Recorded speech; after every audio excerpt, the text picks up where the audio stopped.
Hey friends, if send a file and receive a file options are missing in Bluetooth, then please watch this video. I will guide you to the resolutions. Now, the first and most obvious resolution is to restart the computer. That usually helps in many cases, but if it does not, then the next solution is to update the Bluetooth drivers.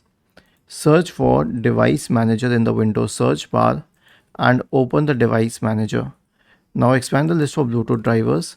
Right click on the Bluetooth driver and select Update Driver. Click on Search automatically for drivers.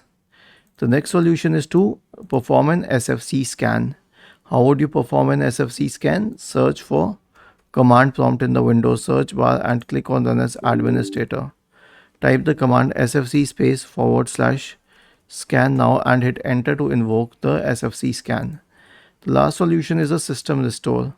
So search for recovery in the Windows search bar and open recovery. Click on open system restore.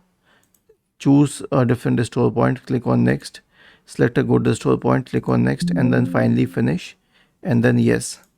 Was this helpful? If yes, then please subscribe to the channel. And if not, then let us know in the comment section of the video on how we could help you further.